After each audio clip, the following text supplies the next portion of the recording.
universities have to work hard in order to, create an equitable environment, since education is a human right. If you don't include all people, we lose talent, we lose diversity. It is incredibly important that we ensure that bright minds have an opportunity, regardless of the circumstances. When universities embrace inclusion, they are not only change lives, but they change the system. When we all partner, we learn from one another, and together we do a better job of advancing disability inclusion. Some people have a negative outlook towards my disability. Due to that, I lost my confidence. They have passed through a look to reach this level. We can make it easier for them to achieve their life goal and to be more successful and effective. Mastercard Foundation Scholars Program aims to take young people from very, very disadvantaged backgrounds, the ones that would never step out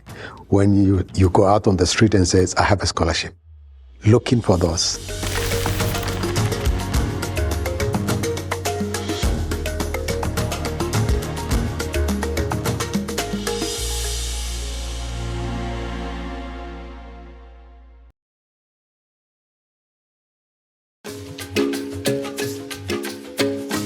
Education is often spoken about as opportunity, but sometimes the more important work is to pause and look at who that opportunity actually reaches.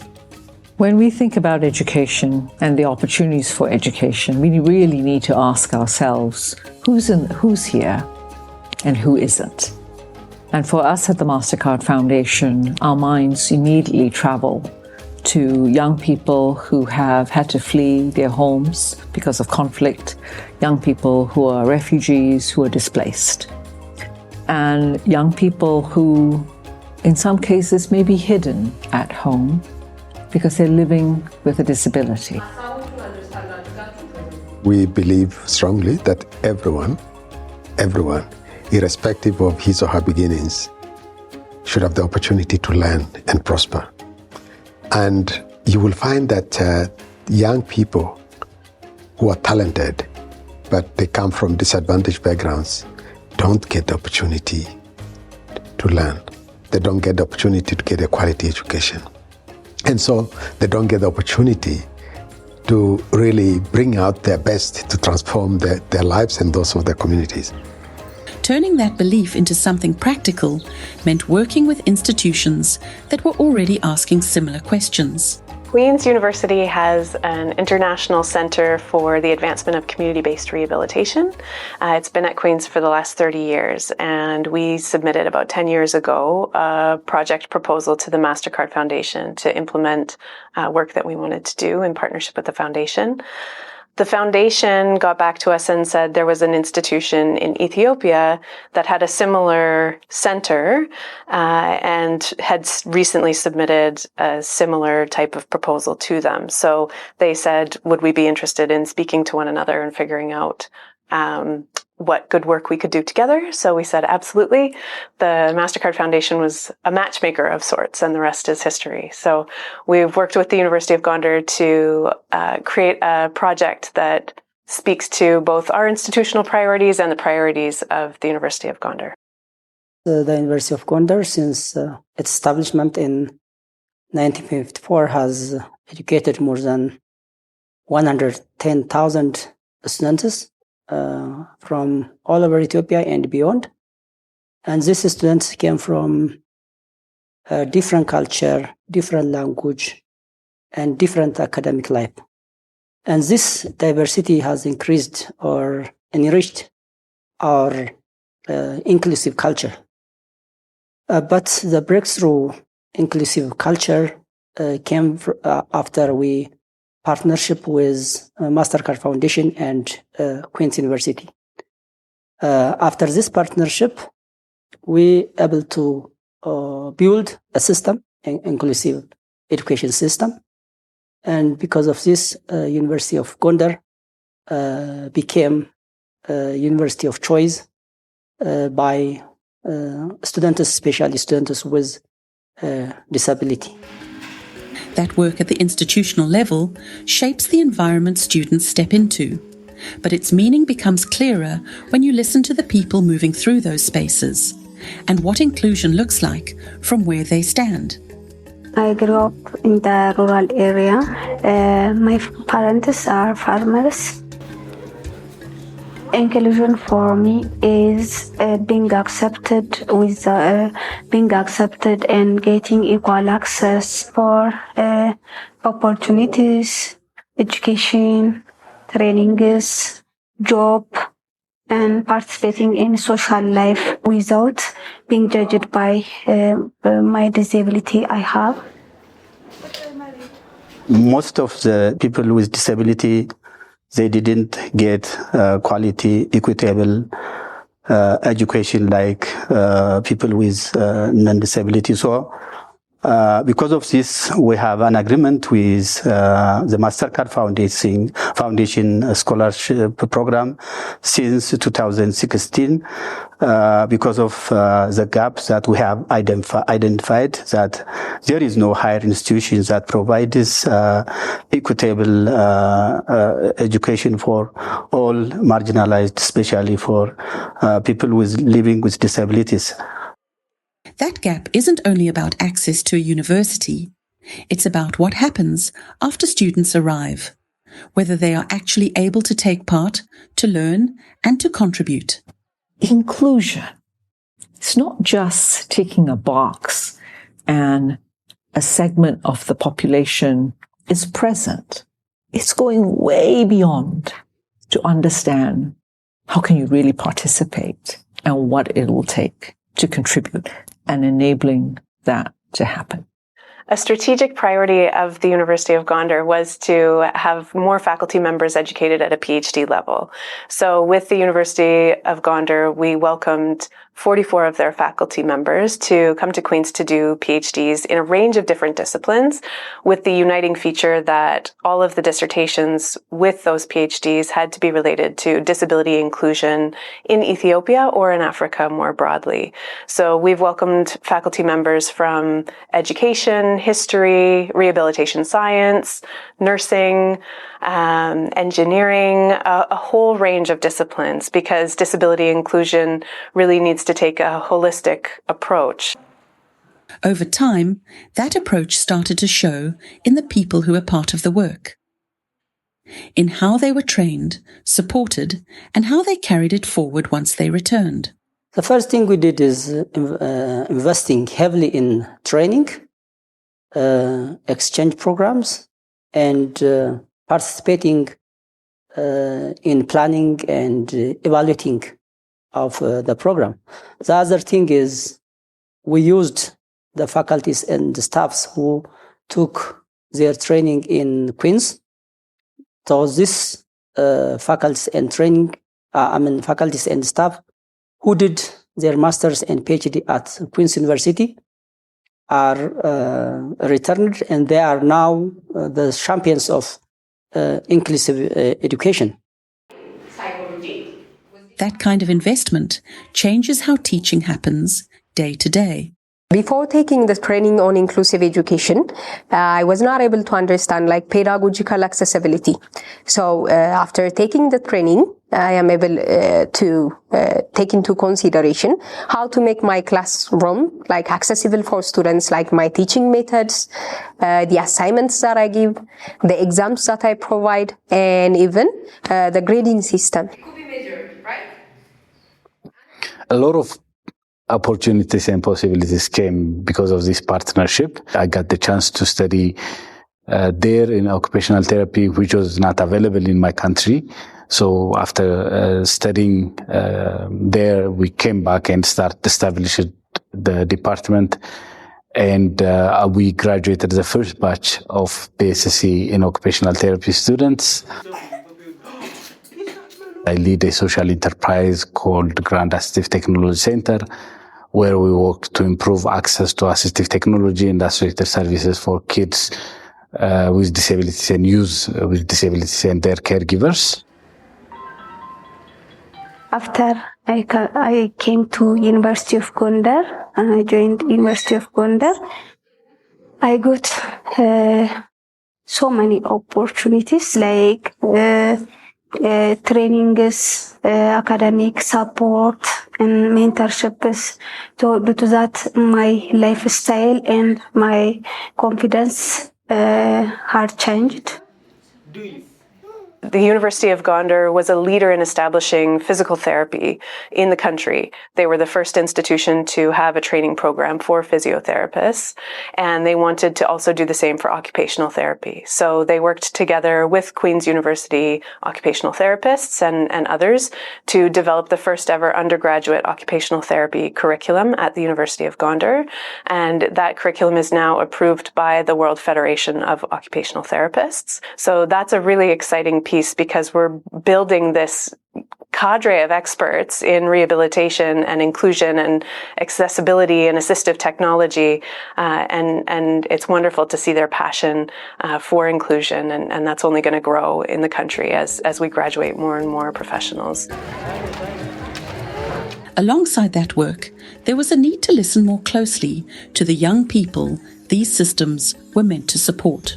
We have enlisted many young people who live with disabilities. We've enlisted organizations, in some cases run by young people living with disabilities, to get their input about what would inclusion mean.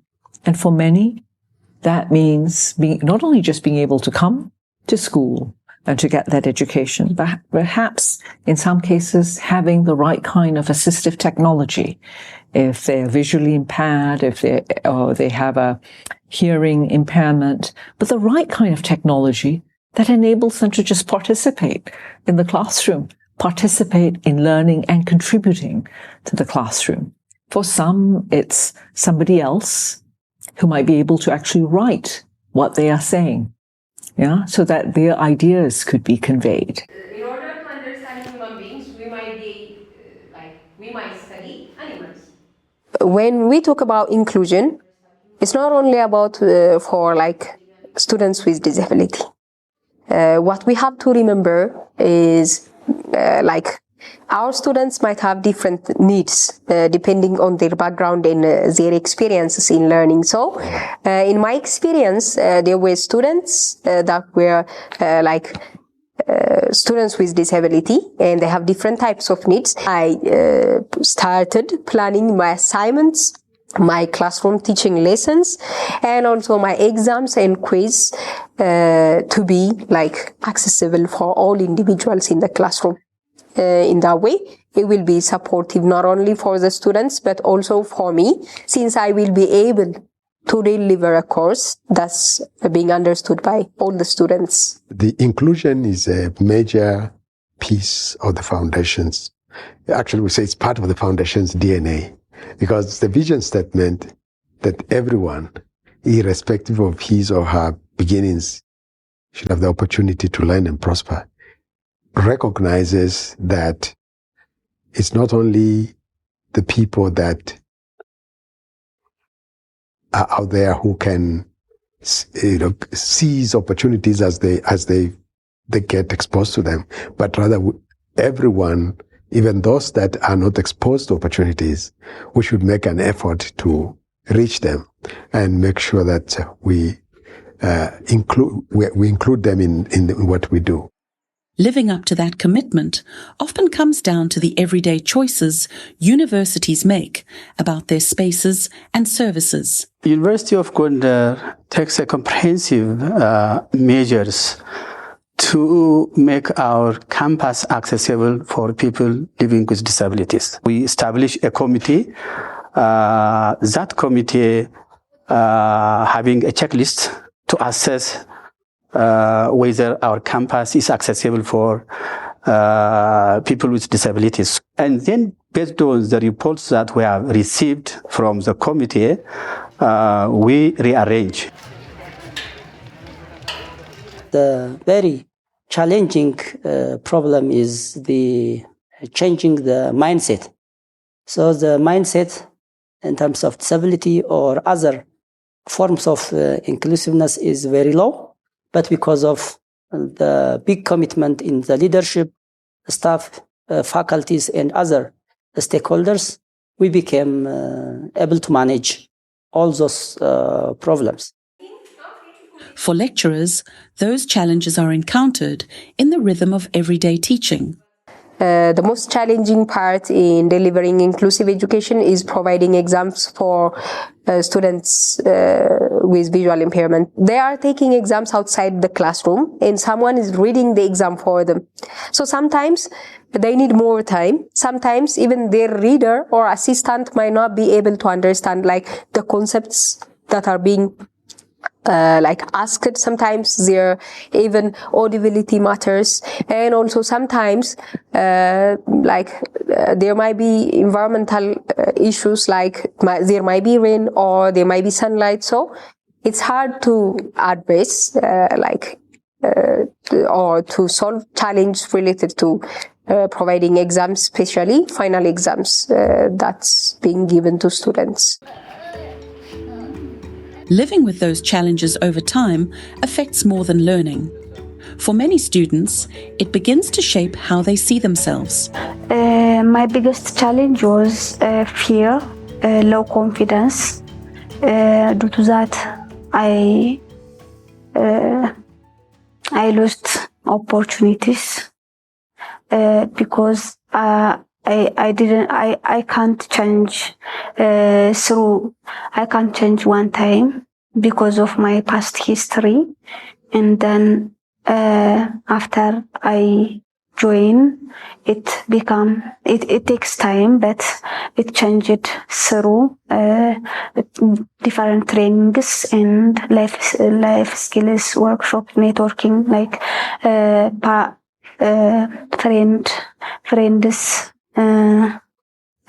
the society and my teachers' help and my staff's. Due to that, it changed. Currently, almost I am good.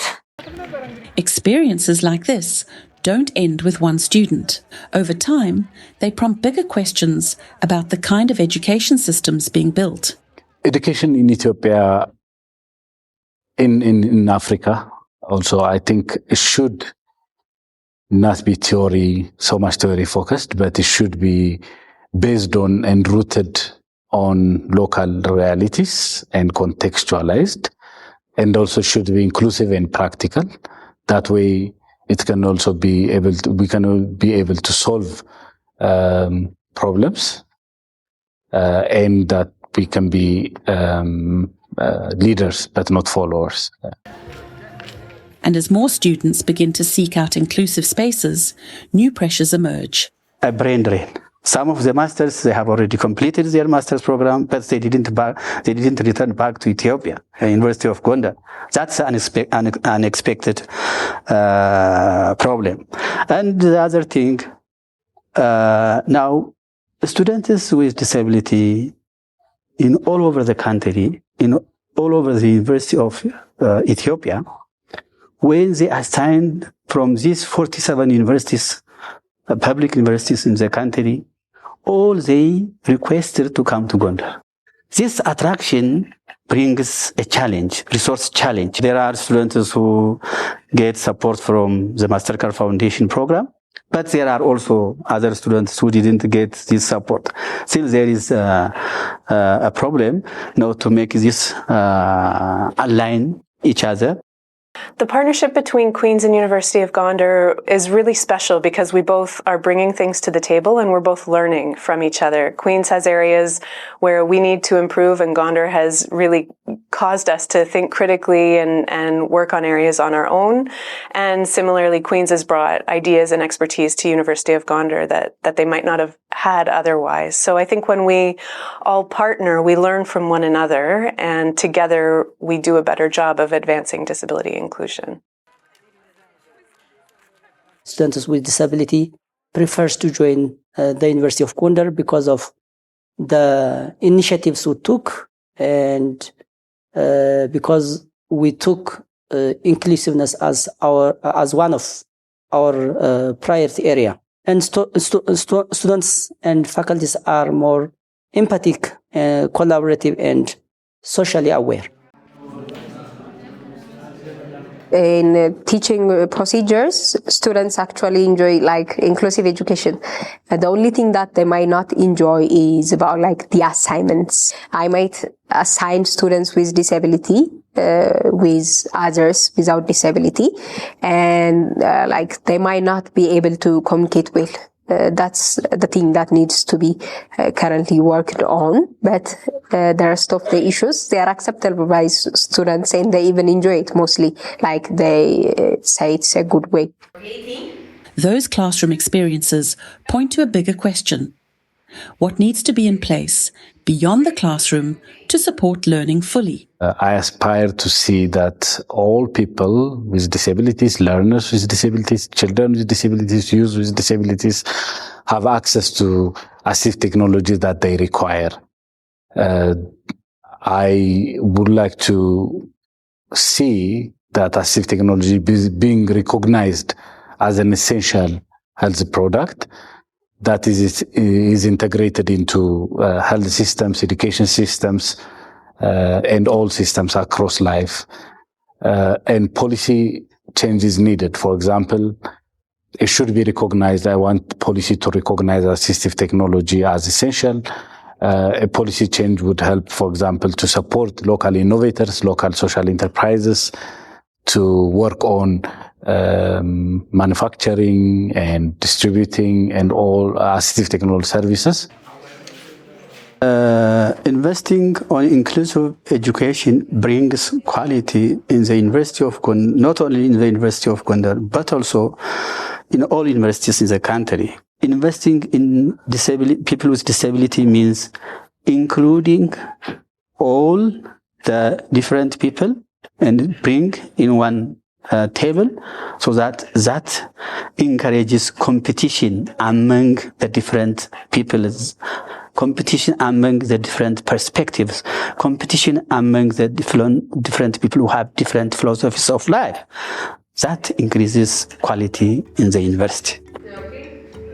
On the ground, it comes back to paying attention to people, to context, to what's actually there.